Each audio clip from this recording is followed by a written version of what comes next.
Hello and welcome to all the viewers out there. So guys, in this video I am going to review IMI Bhubaneswar campus. Well, इससे पहले मैं बहुत से colleges को review कर चुका हूं। अगर आप उन्हें देखना चाहते हो तो आप मेरे MBA कॉलेजेस रिव्यू प्लेलिस्ट में जाकर उन सबको देख सकते हो। अपनी तरफ से मेरी यही कोशिश होती है कि भाई आपके साथ एक से एक बात उस कॉलेज के रिगार्डिंग शेयर की जाए, जो कि मैं पिछले वीडियोस में करता आया हूं और इस वीडियो में भी करूंगा।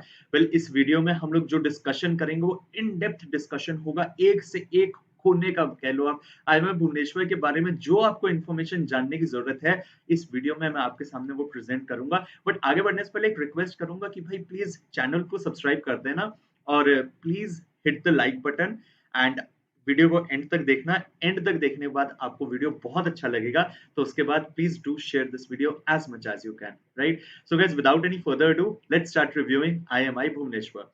वेल, इस वीडियो में हम इसके कैंपस के बारे में तो जानेंगे, जैसा आप जानते हो कैंपस के बारे में बताऊंगा, हॉस्टल के बारे में बताऊंगा, ढेर सारी इंफॉर्मेशन है मेरे पास जो मैं आपके सामने आगे प्रेजेंट करूंगा इनके इंफ्रास्ट्रक्चर को लेके भी। देन हम जानेंगे यहाँ पे कौन कौन से प्रोग्राम्स ऑफर किए जाते हैं, एडमिशन डिटेल्स बताऊंगा, किस वे में यहाँ पे एडमिशन होती है, सिलेक्शन क्राइटेरिया क्या है, कट ऑफ्स क्या रहती हैं, इनके कौन से प्रोग्राम्स हैं, फीस स्ट्रक्चर क्या रहेगा, मेस की भी फीस क्या रहेगी, और ओवरऑल जितनी भी तरह की फीस में जो जो हिस्सा उसमें आता है आपको बताऊंगा, टोटल आपका कितना खर्चा पड़ेगा वो सब बताऊंगा। देन इनके पास्ट ईयर्स के प्लेसमेंट्स को देखेंगे, समर इंटर्नशिप्स के ऊपर डिटेल्ड डिस्कशन करेंगे, टॉप रिक्रूटर्स जानेंगे, ईयर वाइज की कौन कौन से इनके टॉप रिक्रूटर्स है, स्कॉलरशिप्स के बारे में बात करूंगा। देन इनके फेस्ट के बारे में भी बताऊंगा, बहुत सी चीजें, clubs activities, student activities discuss करेंगे। लास्ट में अंदर की बातें and should I consider it और नॉट पे भी हम डेफिनेटली डिस्कशन करेंगे। तो गाइस, देखते हैं सबसे पहले इनका इंफ्रास्ट्रक्चर।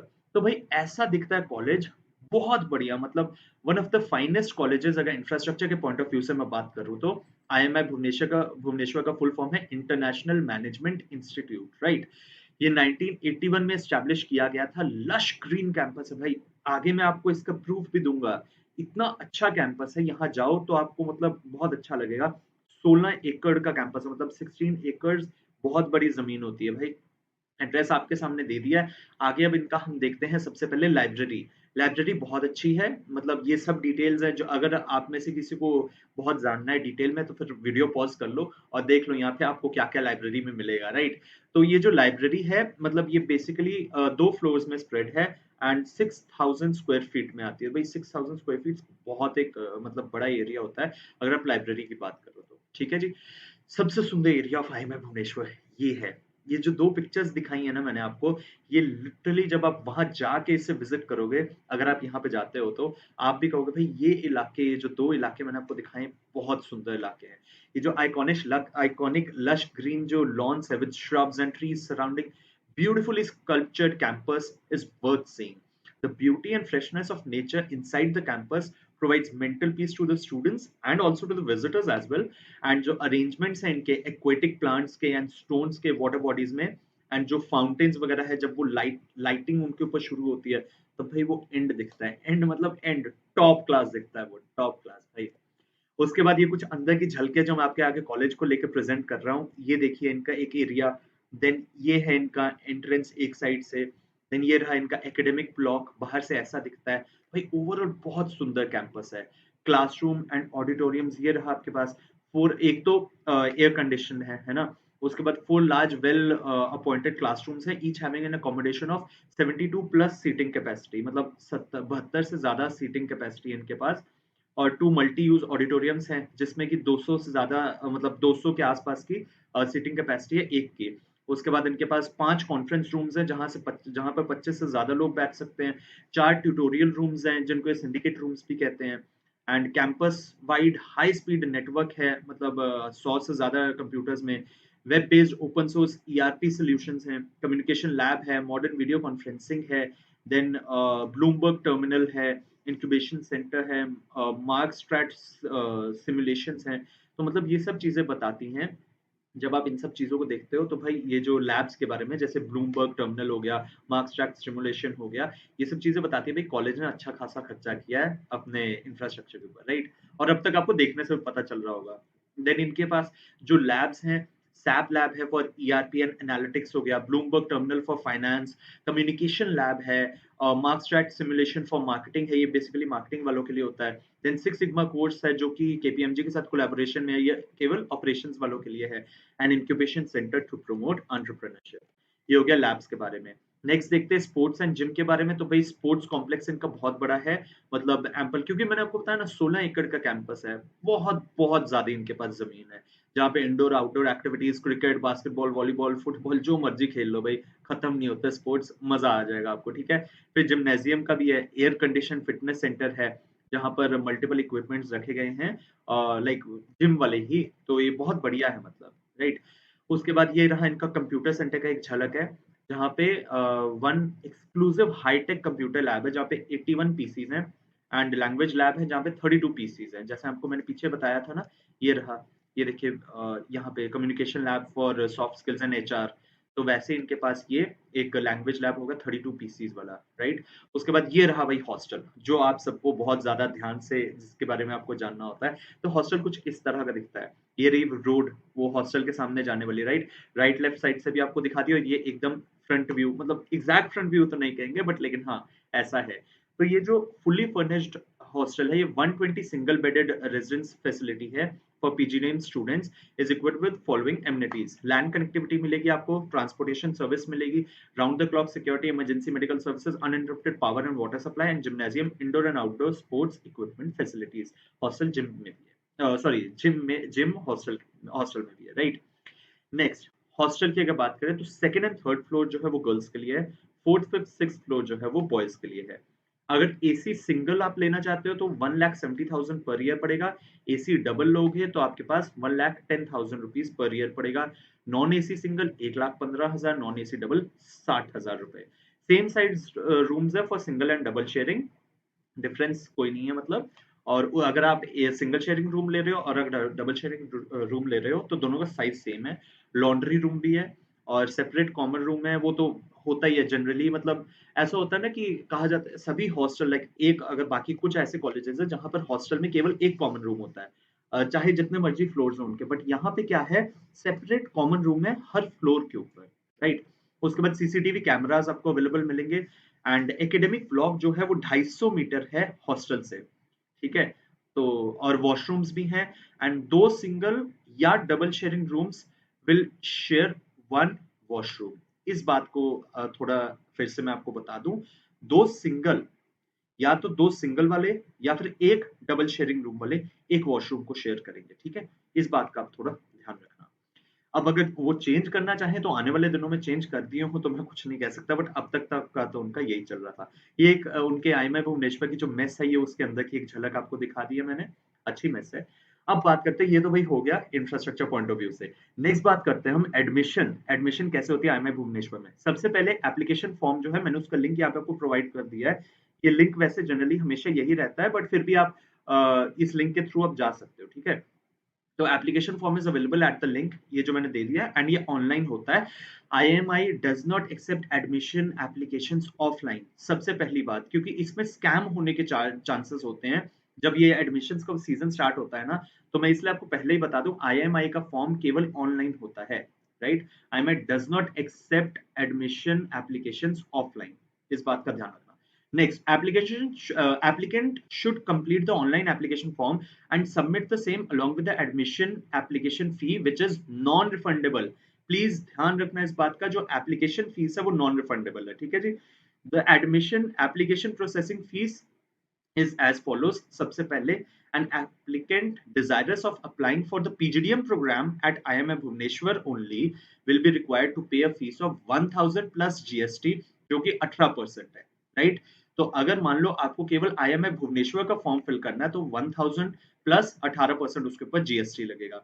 अगर मान लो आपको है, आप पीजीडीएम प्रोग्राम आईएमआई दिल्ली में भी करना चाहते हो and in any of the other campuses of IMEI, तो उसके लिए भी आपको कॉमन फॉर्म दिया जाता है, ठीक है।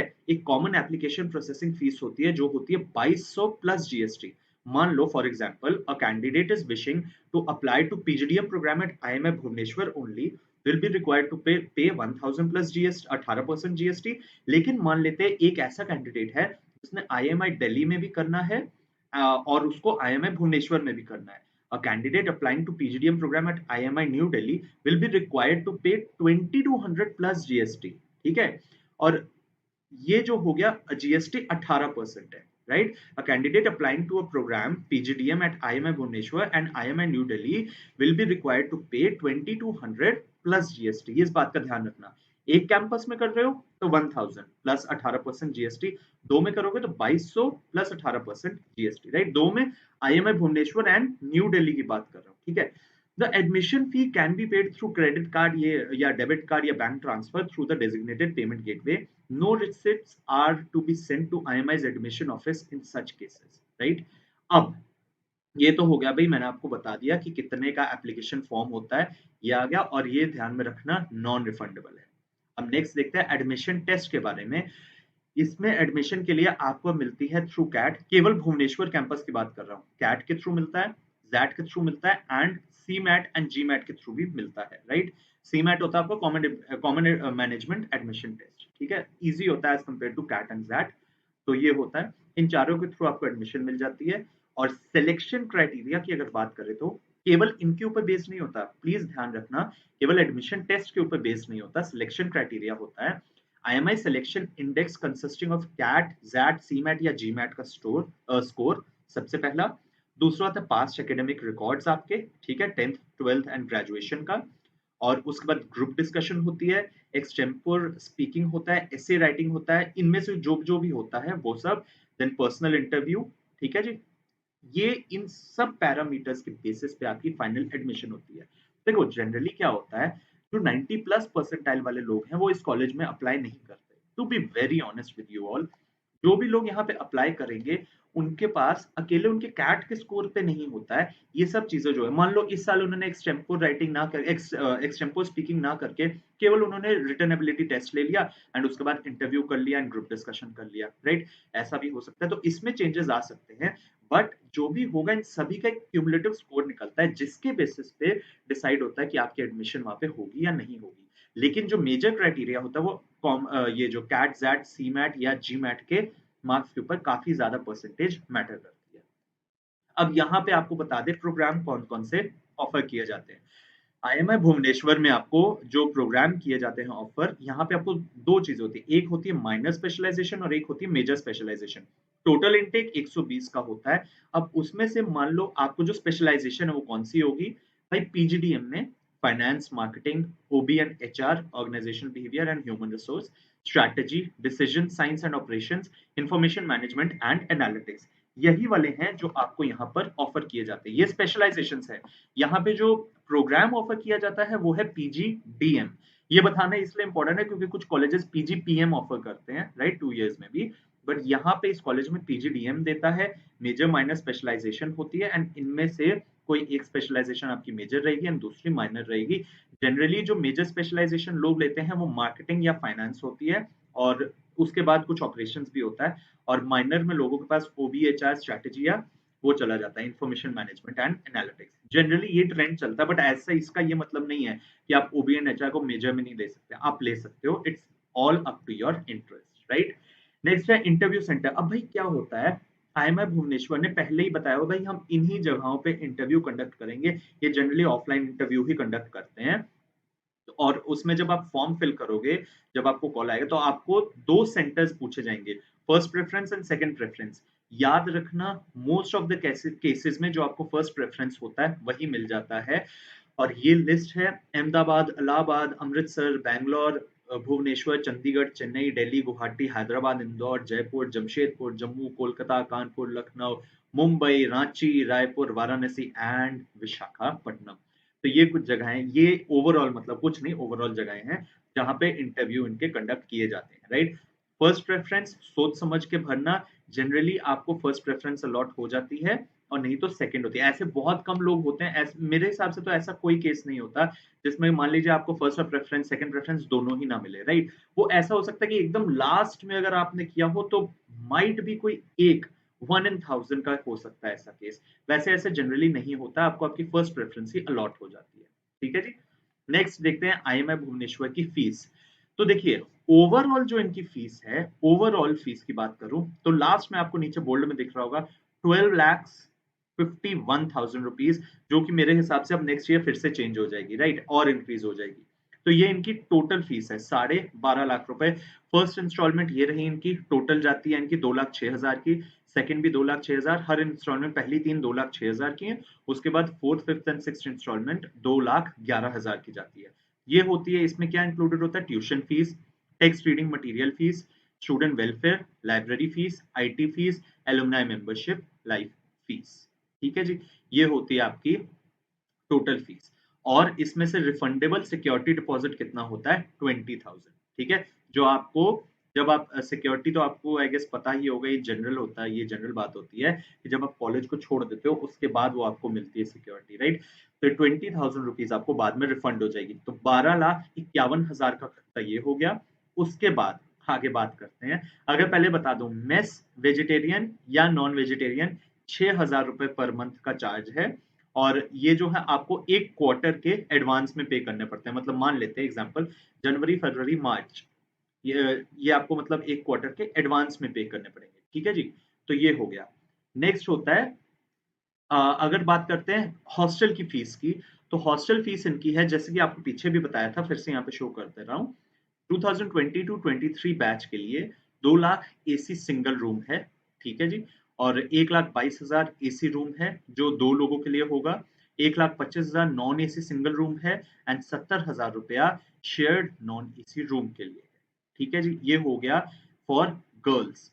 अब अगर बात करते हैं बॉयज हॉस्टल की, तो 1,90,000 का 2022-23 के लिए बैच के लिए 1,90,000 का एसी सिंगल रूम हो गया। बैच नहीं, 2023 ईयर के लिए, मतलब 1,90,000 AC single room, 1,18,000 AC shared room 2 लोगों के लिए, 1,22,000 non AC single room and only 65,000 for non AC double sharing room.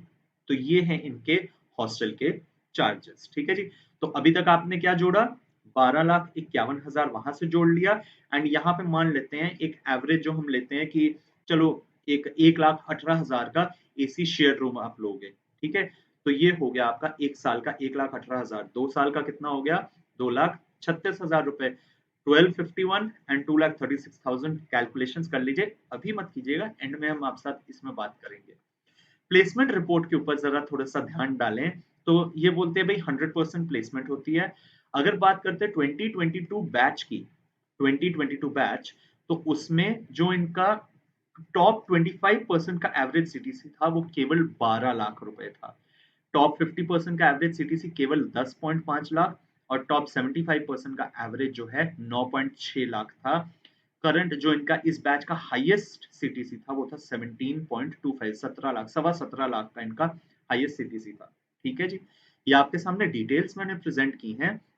अगर आप चाहो तो इनकी जेंडर डाइवर्सिटी थी 36 females and 64% male, 36% female, 64% male. ठीक है, और ये रहा लेफ्ट साइड में, अगर आप देखो तो प्लेसमेंट बाय फंक्शन, तो आपको दिखेगा कि general management 12%, IT analytics 15%, sales and marketing research 42%, financial management 18, and then HR 9 and operations 4%।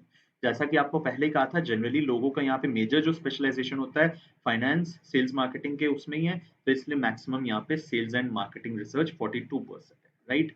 उसके बाद जी अब बात करते हैं प्लेसमेंट रिपोर्ट के टॉप रिक्रूटर्स के, जो 2020-22 बैच में थे, तो वो ये थे, KPMG, Capgemini, Infosys, Hitachi, ICICI bank, ये कुछ आपके सामने दिखा दिए हैं। ये थे इनके टॉप रिक्रूटर्स इस बैच के। ठीक है, इनके अलावा भी कुछ रिक्रूटर्स थे, बट ये टॉप रिक्रूटर्स हैं।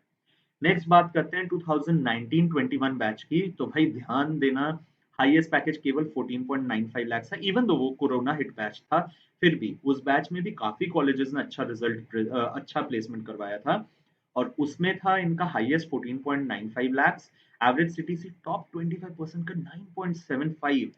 अभी 2022 बैच से अगर कंपेयर करें तो टॉप 25% का 12 लाख था, जो कि कम है।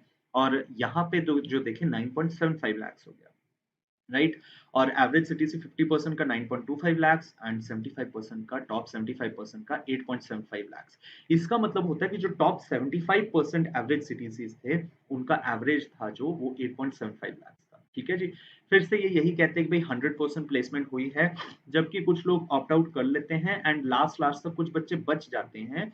जिनका पता नहीं यहाँ पे 100% लिखा है, तो you people are very much like intelligent to know that.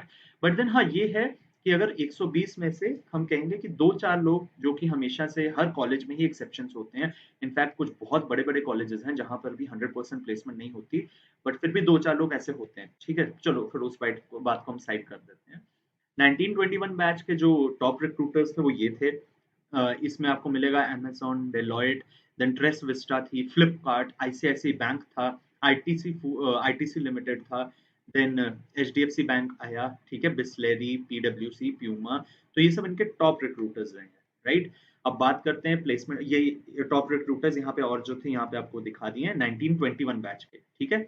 उसके बाद 1820 बैच की बात करें, तो भाई 1820 बैच में इनका जो हाईएस्ट सीटीसी था अगेन 17.29 लाख था, मतलब 17.25 लाख ही हो गया फिर से।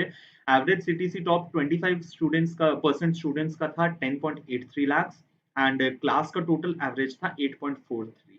ठीक है जी।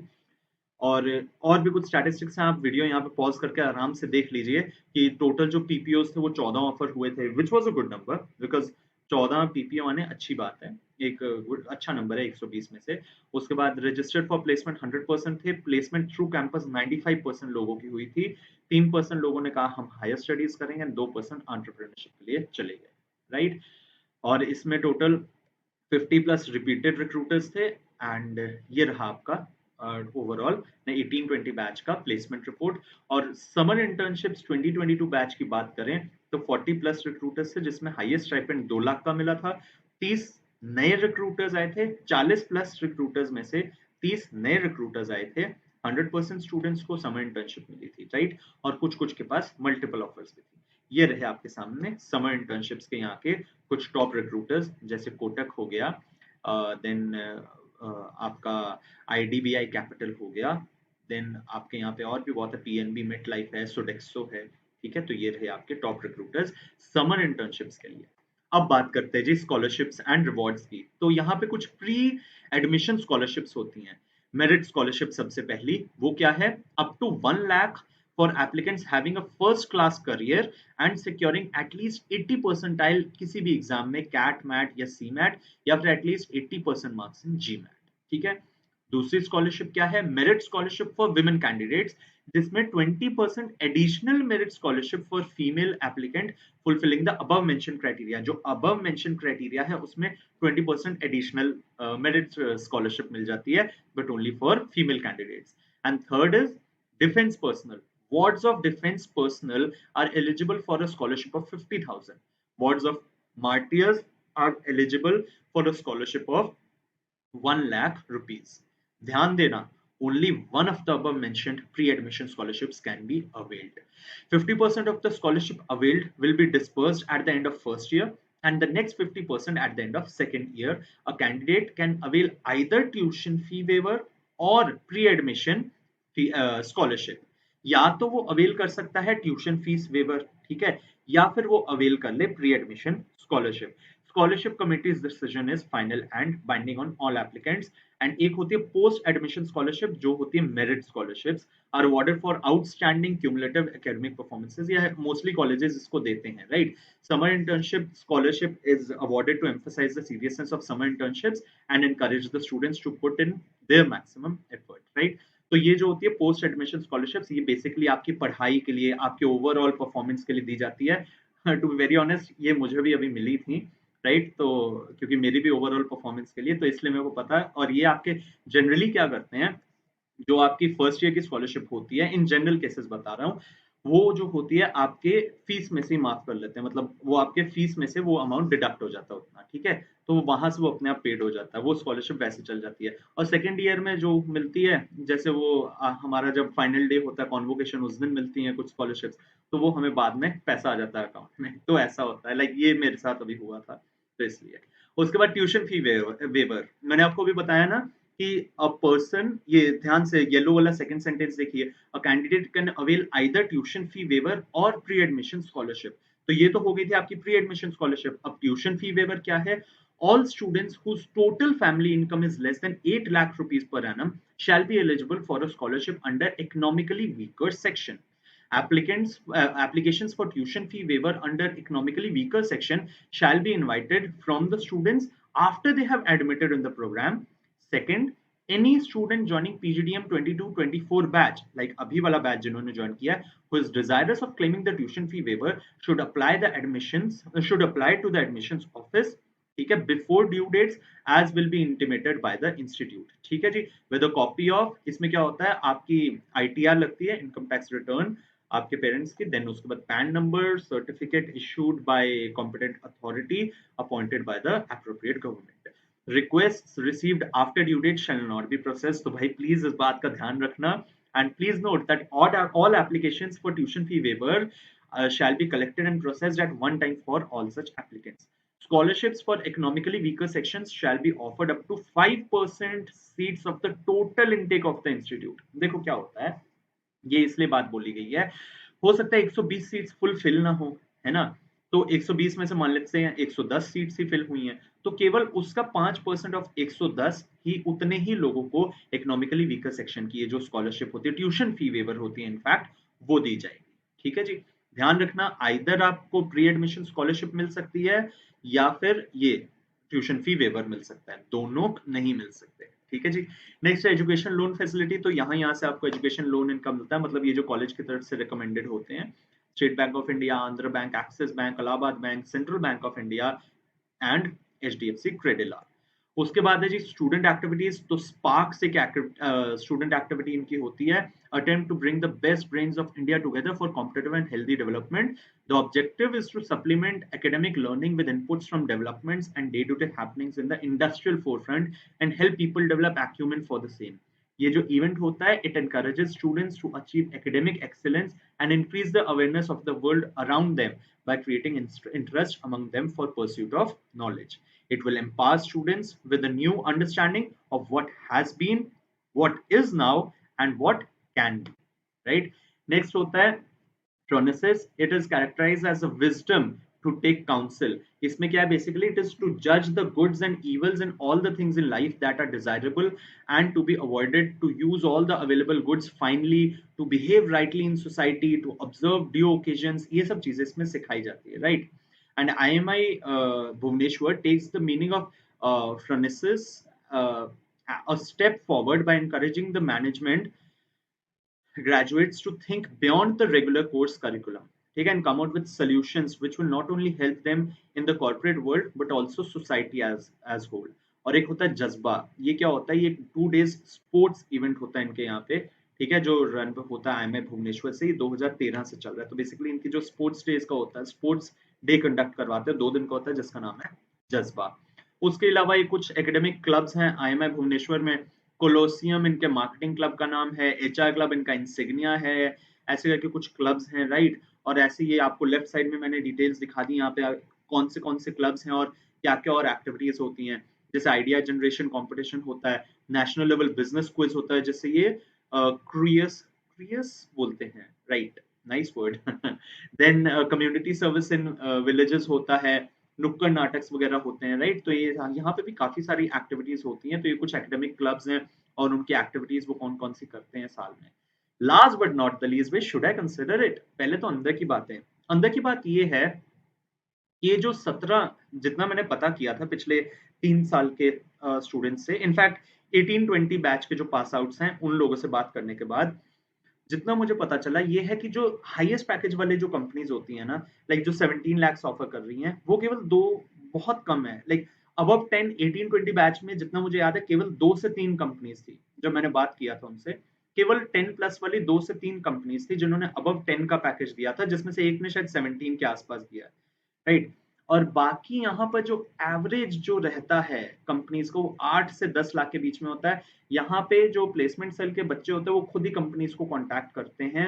एंड यहाँ पे जो इस कॉलेज को सबसे ज्यादा देखने वाली बात है, भाई इंफ्रास्ट्रक्चर पॉइंट ऑफ व्यू से बहुत बड़ा कॉलेज है, बहुत बढ़िया कॉलेज है. इनको थोड़ा सा अपने प्लेसमेंट्स के ऊपर ध्यान देने की जरूरत है, क्योंकि आज के टाइम में काफी कॉलेजेस ने पिछले 3 से 4 साल में अपनी प्लेसमेंट्स को इम्प्रूव किया है. चाहे उन्होंने अपने इंफ्रास्ट्रक्चर को इम्प्रूव नहीं किया, ऐसे बहुत से कॉलेजेस है मेरे नाम पे, मेरे काउंट लिस्ट पे, जिन्होंने अपनी प्लेसमेंट्स को बहुत इम्प्रूव किया, राइट. तो इसलिए इस कॉलेज के में मुझे कुछ खास इंप्रूवमेंट नहीं लगी उनके प्लेसमेंट पॉइंट ऑफ व्यू से. बट हाँ ठीक है, अगर आप सोच रहे हो कि भाई 8-10 लाख रुपए की प्लेसमेंट आपको ठीक है, तो चलेगा, फिर तो आप ज्वाइन कर सकते हैं। 8-10 लाख के आसपास का पैकेज आपको यहाँ पे इजीली मिल जाएगा। Next, should I consider it? तो भाई देखो, और who should consider it, rather I should say who should go for this college. तो those who have achieved a percentile of less than 85 in either CAT or ZAT, ठीक है, तो आप लोग इस कॉलेज को डेफिनेटली फिल करके रखिएगा, ये एक ऑप्शन रखिए। अब मिनिमम कितना परसेंटाइल वाला बंदा भाई इसके लिए अप्लाई करे? तो जिस इंसान की 65 प्लस परसेंटाइल है, उसको इसका फॉर्म फिल करके रखना चाहिए। मैं ये नहीं कहता 65 वाले को आ जाएगा, बट एक सेफ साइड की ओर से हो सकता है लास्ट लास्ट तक हो सकता है 65 प्लस वाले को आ जाए। बट देन हाँ, जिनके 70 परसेंटाइल प्लस हैं उनको डेफिनेटली कॉल आएगा। 70 टू 85 वालों को तो डेफिनेटली कॉल आएगा। 70 से नीचे वालों का मैं कुछ नहीं कह सकता, बहुत कम चांसेस हैं। बट देन 65 प्लस वालों को इसका फॉर्म फिल करके रखना चाहिए, ठीक है। जो आपकी फीस है, अब भाई जो बहुत ज्यादा ध्यान से सुनने वाली बात है, टोटल आप अपने जो हॉस्टल का खर्चा है ना, मेस एंड हॉस्टल का खर्चा, क्योंकि आपने मेरा वीडियो में देख लिया, मैंने सारी आपके साथ बताया, एसी रूम कितना है, नॉन एसी रूम कितना है, मेस का कितना खर्चा पड़ेगा। तो भाई आपको जो है 12.5 लाख तो क्योंकि फीस है, 18 लाख के आसपास 2 साल का खर्चा, अगर नहीं 18 तो 17 लाख लेकर चलना है, ठीक है। क्यों? मैं आपको प्रूफ दे सकता हूँ। 17-18 सुनने के बाद आपके अचानक से दिमाग वो ना हो जाए। देखो, 12.5 लाख यहाँ पे आता है। मेस और उसकी non veg vegetarian non vegetarian जो भी है, उनकी जो फीस है वो 6,000 रुपीज पर मंथ है, ठीक है। और ये आपको क्वार्टरली देने हैं, तो साल का कितना हो गया? 12 6 72,000। मेस के चार्जेस आपको 2 साल के लगभग 1,40,000 1,44,000 पड़ता है, ठीक है जी। एंड उसके अलावा आपको ये जो है फीस, हॉस्टल फीस जो है, वो ऑन एन एवरेज अगर मैं बात करूं, तो 2 साल की आपके पास 2.5 लाख की एक फीस पड़ती है। हाँ, वो अलग केस है, अगर किसी ने 70,000 वाला वो non AC double sharing room लिया और 65,000 non AC double sharing room लिया बॉयज एंड गर्ल्स के केस में, तो girls and boys, sorry, girls में 70,000, बॉयज में 65,000, तो फिर भी आपका थोड़ा कम, लाख रुपया कम कर लीजिए। बट देन 2 साल का आप 2.5 लाख के आसपास एवरेज लेके चलिए यहाँ पर। तो ओवरऑल 17-18 लाख का आपका पैसा आपको लेकर चलना है 2 साल का। और बहुत बिटर फैक्ट है ये, बट देन 17-18 लाख का खर्चा करने के बाद आपको 8-10 लाख के ऊपर की एक्सपेक्टेशन नहीं रखनी चाहिए। क्यों? वाई डू आई से this? Because anybody who is achieving more than 10 lakhs, उसको खुशी मिलती है, ठीक है, मिलेगी अल्टीमेटली। बट देन अगर आप पहले से ही इसका एक वो लेके चलोगे ना कि भाई मैं तो 17 लाख का पैकेज ले जाऊंगा, मैं हाईएस्ट पैकेज बैक कर लूंगा। देखो, इट्स गुड कि आपको हमेशा हाई एम करना चाहिए, एम उस पे रखो। बट देन बैक एंड पे, माइंड के बैक एंड पे इस बात को ध्यान में रखना कि हाँ, ये सोच के जाना भाई 8-10 लाख की मिलेगी तो आई बी सेटिस्फाइड, ठीक है। क्योंकि जब आप इसी उसके साथ जाते हो ना, एम के साथ कि भाई मैं तो हाईएस्ट पैकेज बैक कर लूंगा, और जब वो हाईएस्ट पैकेज बैक नहीं कर पाते, तो बहुत ज्यादा मॉरली डाउन चले जाते हो प्लेसमेंट सीजन में।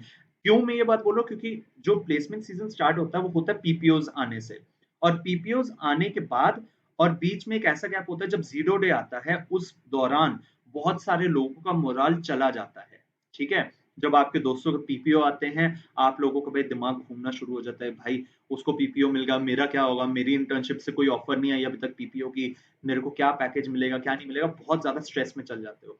इसलिए मैं बोल रहा हूँ 8 से 10 लाख का एक्सपेक्ट करके जाना। हाँ, 17 से 18 लाख का भाई आपको लेके चलना पड़ेगा, क्योंकि और बहुत सारे ओवरहेड एक्सपेंसेस होते हैं गाइस। आप इस बात को आज अगर नहीं मान रहे हो, पहली बात तो मोर देन 70 to 80% लोग जो मेरे व्यूअर्स हैं वो इस बात से एग्री करते भी हैं, क्योंकि मेरे को कमेंट से भी पता चला है, ईमेल से भी पता चला है, एंड आप भी एग्री करोगे, right.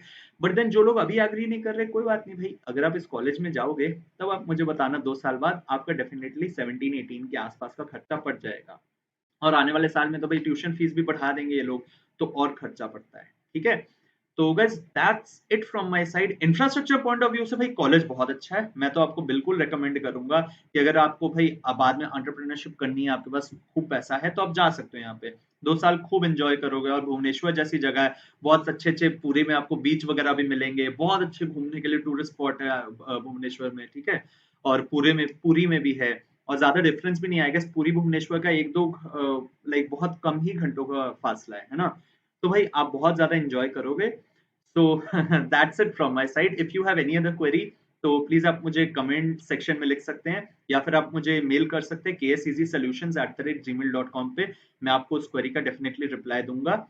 And okay, thank you, that's it from my side, thank you so much, Sat Shri Akal. And now please do subscribe to my YouTube channel and do hit the like button, and अब इस video को share कर देना, ठीक है जी। Thank you.